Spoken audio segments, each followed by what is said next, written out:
Derek, Hi, Charlie. how do you like it here? I love it. How can you not like? How can you not Maldives, love it? huh? How can you not love it?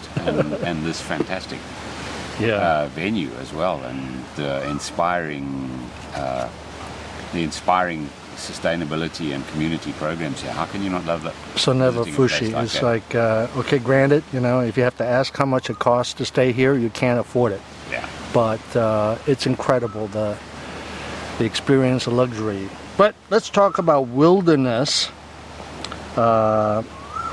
Big operator of wildlife safari resorts in southern Africa, correct? Correct, Charlie. Predominantly. Yeah. Tell me a little bit about it. Okay, so Wilderness is a 35-year-old company. We started in the early 1980s. Essentially, two young guys with a lot of passion and a Land Rover between them started out a business operating quite rough mobile safaris across northern Botswana and into Zimbabwe. And that fledgling initiative has, over the intervening period, turned into a business that now operates a network of upwards of 50 safari camps and lodges in 7 southern African countries.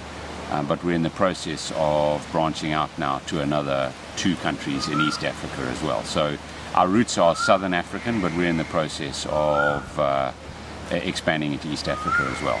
Well, you're a public company in Botswana. Correct. We're actually listed on the Botswana and the Johannesburg stock exchanges. So primarily listed on the Botswana stock exchange. It's a Botswana company. Besides the scale of your company, what differentiates your camps, your guides, your staff from others, many safari camps around? Yeah, I mean, Charlie, as you correctly point out, it's an intensely competitive industry, and there are a bunch of very good operations out there, and so it's a tough market to operate in. We like to think that the aspects that distinguish our operations are our approach to sustainability, which is based on the 4 C's framework that we adopted from the Long Run and the Zeitz Foundation. That's been a very useful foundation for us to build our sustainability programs upon. And so, firstly, the sustainability of our operations, and secondly, and that obviously that sustainability covers all facets. The way we operate our camps, the way we interact with communities, the contribution that we make to conservation in the areas in which we operate,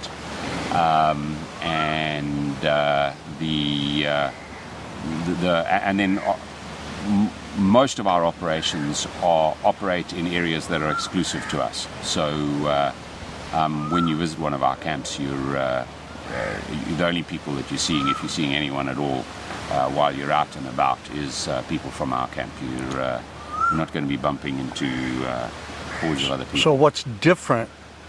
Your customers come to see wildlife. Whether it be wildlife, your company, or others, they're going to see wildlife for the most part. And you have physical facilities, and they vary across the board. Primarily tents, but not tents in the conventional, in the sense that you and I think of from when we were growing up. These are very luxurious tents.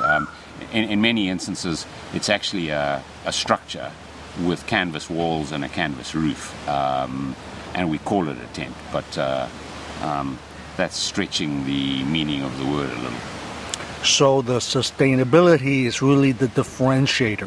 While the customer, the guest, may not actually see it, you're ensuring all those aspects of the wildlife conservation, the environment, local communities, co-ownership, all this other stuff you have within your mix. Yeah. Every camp has got a different story in terms of, firstly, the wildlife. What are the wildlife attractions there?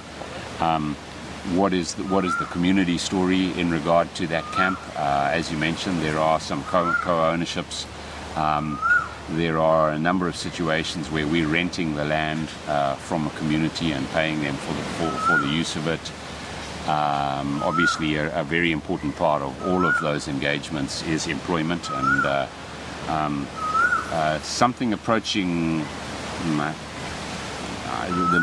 I'm fuzzy on the statistics, but I think something approaching 80% of our staff are in their first formal job, and so we're training field. yeah, and it's a source of immense satisfaction and pride to us that people who've never had a job before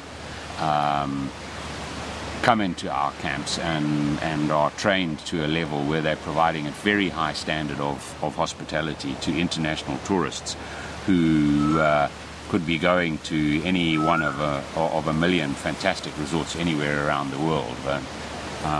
But when they come and visit us, our staff, as I say, first job in many instances, acting as very welcoming and warm hosts. No, your distribution is mainly through the travel industry. Yes. Tour operators, travel agencies. Uh-huh. Do you take direct bookings as well? No. Not at all. No.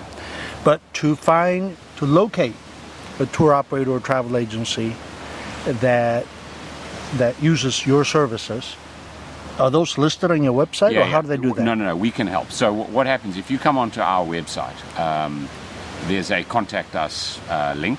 Yep. And if you use that, that'll result in an email to our sales department, and they will refer you to an operator, a recommended operator in your area. So what is that website? It's www.wilderness-safaris.com. Okay, great. Thank you so much, Derek. My pleasure. Thank you, Charlie.